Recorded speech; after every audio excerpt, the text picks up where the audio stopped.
So good morning, Josh Galindo here with Galindo Group Real Estate. Welcome to 11366 Winter Cottage. This is a beautiful home in Red Rock Country Club that we just renovated. And today's video will be about kind of going over the design elements and what inspired me and what my logic was in choosing the different types of design and finishes and different things like that. So come on in, I'll show you around. I guess we can start with the outside actually. So the outside, this was kind of a challenging home to start with because generally speaking, most of the homes that I do are modern homes. This home kind of was cemented in traditional, meaning that some of the hard surfaces were so traditional that it would be too expensive to swap them out to be able to go super modern. So it kind of forced me to go what I would have called modern farmhouse type design. And that major element was this paver driveway. It's tumbled paver, so it really screams traditional. It screams whatever it wants to, it just doesn't scream modern. So we kind of had to double down on that. So the color palette that we chose really complemented the driveway, the pavers, and all the way through. And then the design on the inside of the home does the same. So come on in. Everything in here is brand new. All the landscaping, all the trees, all the bushes, the pots, and all laid out by myself and my crew. This home initially had some wrought iron decorative inserts in the glass. And again, I think that was a very 2002 design element. Not cool today, so we had to replace that. Now you got a clean, clear front door.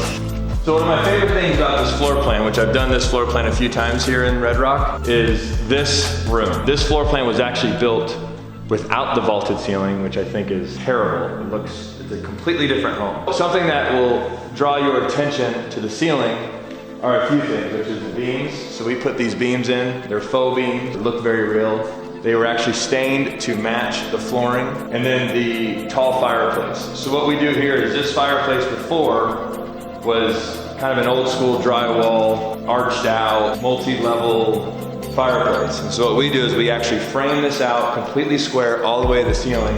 And then we wrap it with a material that is consistent and make sure that it pulls your eye to the ceiling. So this is the farmhouse feel that I was describing. You know, a lot of these homes today are going very gray, are going lots of black and white. This one I had to kind of warm it up with the white walls, white baseboard, which is actually not white. There are two different colors here. So I don't normally paint the homes all white like this. Some people can't embrace that, but it actually turned out really well here. Let's talk about those features that really forced me to go farmhouse modern here. If you look at this property, it came with all of this crown molding on the ceiling. And if you look at each one of these windows, I think it's important to really point this out. There's casing that goes all the way into the window trim and all the way around. You see this wood? So that's very, very, very expensive.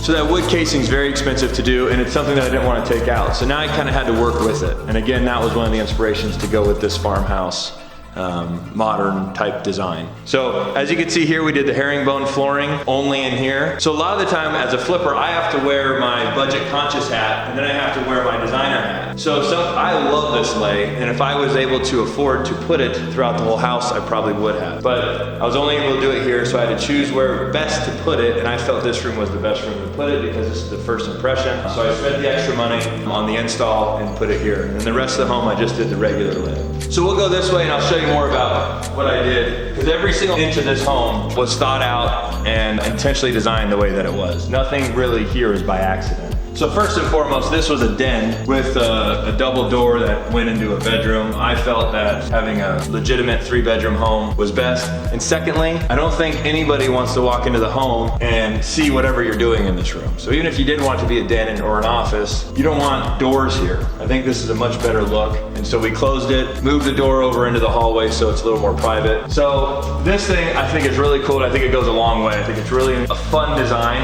and it's very simple and cheap, not expensive to do. So each one of these sockets was a can light before. So I took the can light, had it removed, and installed an actual pendant light socket so we could hang light fixtures from it. And then with the consistent lights, it really creates a really cool look. And even more so, the glass on these, the light that it's illuminating, it kind of makes the hallway feel cool with what it's putting on the walls. Really like that look. So then here we are in the kitchen. This kitchen was a very traditional layout before. The island actually was like this, and then it was rounded, and the sink was here. Well, this is what's in today, and I think this is a much more functional use of the space. So just speaking on a functional level, we spun the island, we made it longer, and that allows for better use of the kitchen square footage. Anyway, so what I love most about this on a design level was everything in here is real white, and it's all about contrast. Everything's about contrast for me and my designs. This is white, the cabinets are white, so how do we mix it up? So we thought to put these little end caps on here. So we actually hand made these. These are actually custom built and stained end caps. These aren't pre-made or anything. They're made by hand, they're custom done. So we put those on the end, just as a really cool design element. I think they turned out really well. Then if you move over here to the pendant lights. So a lot of people just go, let's just put pendant lights in. Well, pendant lights, there's a lot that goes into picking a pendant light. One, if you go this big, you've got to make sure that you've got air everywhere. Imagine if this was a solid piece. It'd probably feel way overwhelming. So if you go big, make sure that it feels dainty. If you go small, make sure that it feels solid so that it looks a little bit bigger. So these were intentionally chosen with the size in mind, and obviously they're hung the way that they are. So what we did over here is with this kitchen being as clean and as plain as it is, I felt it to be important to add an element of pop. And that's why I chose this backsplash. It's a little bit busy, but there's not a lot of it, so the kitchen can kind of absorb the loudness of it. The other thing that I thought was cool here is 2 dishwashers. It's a nice upgrade to deliver to the buyer, but here's the reality of the cost factor. For me to put a cabinet here, it would have cost $250 for the base cabinet. The dishwasher is $400, plus a little bit of labor to install. So for $200 more, I get to provide the future buyer 2 dishwashers, kind of an upgraded feature, so that's why we did it. So we come into here. This, believe it or not, was actually where the old TV was supposed to go. This was a cutout that you just put your TV here, and then the fireplace was there, and it was what it was. So in the previous versions of this home that I had done, I just closed this. It left this space feeling lopsided. So when I had another opportunity to flip this model, I chose to do something special here, and that was to build these custom shelves. And again, all hand done, hand stained, no pre-made stuff there. So obviously we did shiplap because everything's about texture, so that brings a lot of texture to the room. We built these mantles and then with shiplap to make sure that it's safe around the fireplace in the event it gets warm. We put quartz all the way around. So here's the guest bathroom, and the guest bathroom for me is one of the most important bathrooms to design well. And here's why, because all your guests see it. And when they're in there using the restroom, it's quiet, they have a moment to analyze everything that's going on, and if it's done right, it's actually an experience for your guest. If it's done wrong, they're in there going, I didn't do a great job. So it's really important to do a good job on your guest bathroom. Next thing, important, you don't notice it unless it's pointed out, but it really adds to the design. And it's a simple thing to do. Black hardware. Look at how well that works together. It's cheap and it looks nice. So here we are in the laundry room. For this particular model, I love this laundry room because look how big it is. It just goes forever. So why not make it cool? So we shiplapped one of the walls, we painted an accent color, really wanted to make it feel rich, model home-like, and I think we accomplished that well. So the master bedroom. So same thing was happening here. It's kind of an interesting old school design theme with the big bench that went all the way across, the drywall bench that went all the way across the bottom, the big insert where your TV went, and again, the lopsided feel of the fireplace, but then your TV goes there. And so again, I thought it was important to fill this space with something, because it's a lot easier to fill this than it is to move a fireplace. So we filled that, built the mantle, did this hand done subway tile, you know, put the outlets above the mantle for your TV. Now you've got a proportionately designed wall. So I always like to do this, anything on the ceiling that I can. When there's an opportunity to accent the ceiling, I like to do it. And especially when the ceilings are tall, because it allows your eye to go up and go, wow, they're really tall ceilings.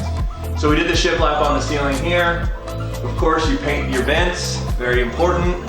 It's attention to detail. Okay, we come in here to the master bedroom. I love this Ventana stuff for a reason. And the reason I love this stuff is because it feels so clean. It reflects light well, it's pretty, it just feels clean. I always say this feels like a jewelry store. Anyway, so here we are. The way this bathroom used to be is these cabinets used to come down, there was this really awkward pop out here, and they kept going. So obviously when we did the new cabinets, we ripped all that out, made it flush, made them float, A lot of the design things in here people probably won't pick up on. They just look and go, wow, that looks cool, but there's actually a lot of thought and intent here. So the fact that you have floating cabinets, that's something that's different and new. Very cool. We've got the framed out mirrors in here, really big. It's important to have your mirrors be big in your bathroom, goes a long way. There you go, you got your makeup counter, which I think is really important for every woman, because what a shame to be sitting on your butt while doing your makeup. You should always have a chair and a big mirror area. Okay, this is always the funnest part of this house, because the disservice the previous designer of this bathroom did to this amount of space is shocking. They should be put in jail for doing that. And we'll have a before photo so you understand what I'm saying.